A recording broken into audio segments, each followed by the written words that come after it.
जो लोग बोलता है कि बुबागरा को जेल में डालेगा, नुयुमा को घेराव करेगा, करो, नो प्रॉब्लम, मुझे कोई आपत्ति नहीं, आ जाओ, कर लो। डंडा मारेगा, डंडा मारने से कुछ नहीं होता, गोली मार के देखो।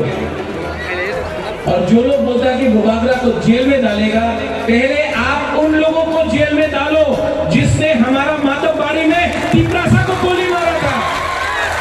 आप बोल रहे बुबागरा को जेल में डालेगा, पहले उनको जेल में डालो जिसने विशुद्धि देववर्मा को, मंत्रीलाल कैप्टन को मारा था। आपने उनको जेल में नहीं डाला, आप बुबागरा को, जो तिपरासा का खर्चा के बारे में बात करता है, उसको जेल में डालना चाहता है। डालो, 5 तारीख को घेराव करना है, करो। मैं नुयुमा में आपके लिए सिंगारा और चाय लेके रेडी रखता हूँ।